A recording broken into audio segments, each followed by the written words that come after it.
The Truckee River is roughly 25% above average, and the figure's 40% when it comes to Lake Tahoe. And another aircraft, an Eastern Airlines commercial aircraft, happened to be given the same or a very similar call sign, creating some confusion there. And so from that point on, any aircraft the president was on was designated Air Force One. The new police substation is equipped with closed-circuit television, so what happens here in the lobby can be monitored live by police officers. There are several aircraft on this fire, including an air tanker. I'm told that it is at least 75 acres, but judging by that ominous plume behind me, it could be even bigger than that. They're still trying to get a handle on this. That looks like some police. They are doing a lot of traffic control. As you can see, traffic is snarled quite a bit here behind me, and it's political events in the Middle East that are making it so costly to do this.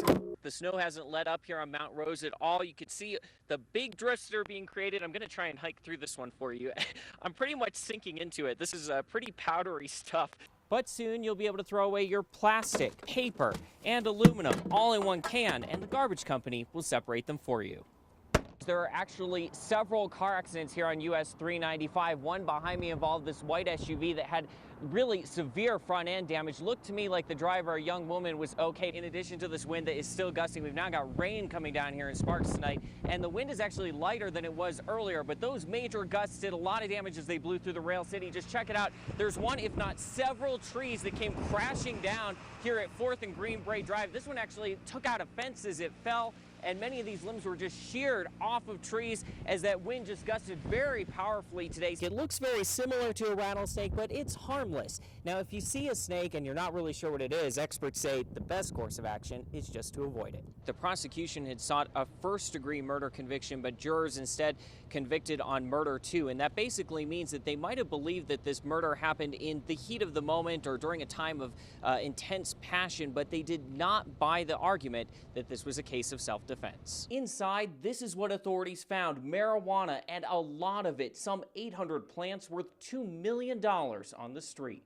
A lot of that investigation has concentrated on this apartment building behind me. We can see that there's a broken window at that apartment building, and we don't know if that's related to what has happened here tonight. It's been especially difficult for crews trying to clear this accident. As you can see, the camera almost fell over there. The wind is so powerfully strong. Soldiers would use tools like this mirror to thoroughly search for IEDs. Human skulls can be seen inside it.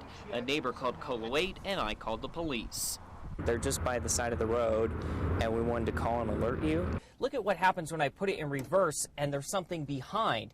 You can hear an alarm sounding there behind me. In this case, it's a person behind the SUV, and as he gets closer, the intervals between those beeps become shorter. That's why here at Carson City Harley-Davidson, you'll not only hear a sales pitch, but also get a safety lesson.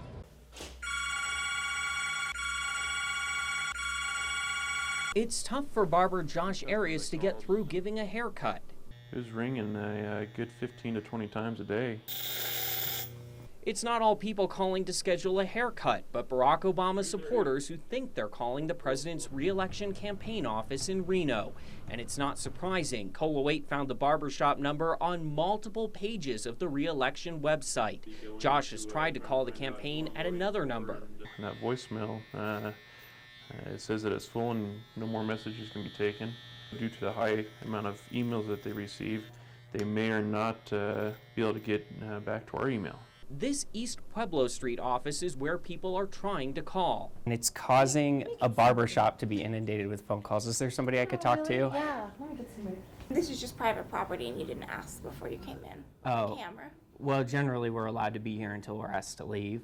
That's fine, I'm not asking you to leave. I was just saying I can definitely get somebody on the phone to talk to you about that. Okay, can I give you my number and then they can give me a I'm call? gonna get you on the phone with him right now. Perfect. Yeah, but yeah, if you could just shut the camera off. Okay, so you'll get somebody to talk to me, but you don't want me to record it at all, is what you're saying. I'm saying that we have not been contacted about this issue, and I'm asking you. You know, this is private property. We have people more than happy to speak with you, and I will definitely get them. Well, after I was asked to shut the camera off in Barack Obama's Reno office, I did speak on the telephone with Etha McCarthy. She's a representative of the campaign in Las Vegas. She tells me this is the first the campaign has heard of this error and it would be fixed immediately. Arias saying most of the callers are pretty nice and want to know who he's voting for.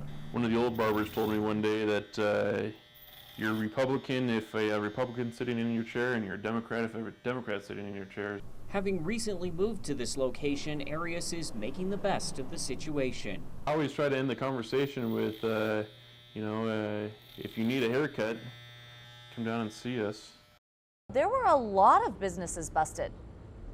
Yeah, Sarah, 16 businesses in all had their licenses suspended here, including the AM/PM here at Kitski Mill for about 30 days. But police felt there was another business whose violation of the law was so egregious that its suspension is 3 times as long.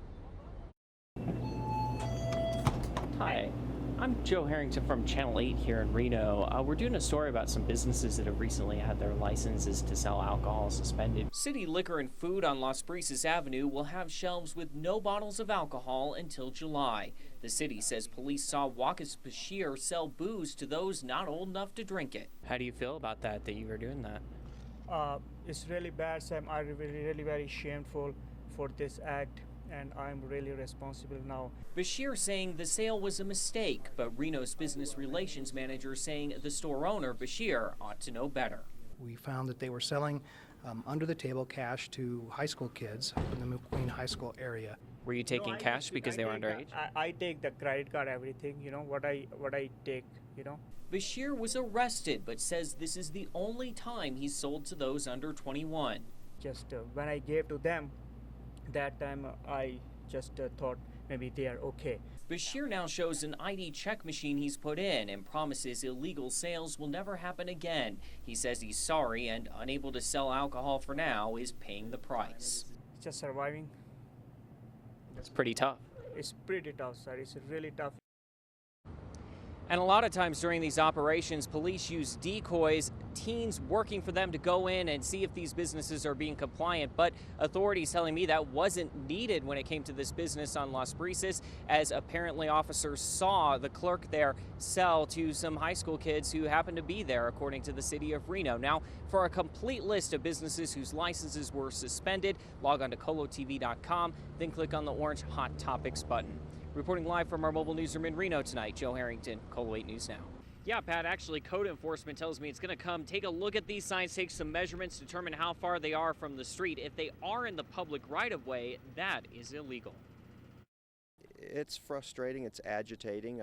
We've always been involved. I've had plenty of political signs in my yard. Charles Woodman is showing his support for a candidate he's backing for Reno City Council, but he says the sign in his yard quickly attracted others. Somebody had come and put 3 other signs right across in front of hers. Reno Code Enforcement Manager Alex Woodley says generally permission is needed to put signs on private land. Of course, anyone with private property has the ability and the right to do whatever they want with what appears on their property. Woodley says where the city can help is when it comes to signs that may be in the public right-of-way.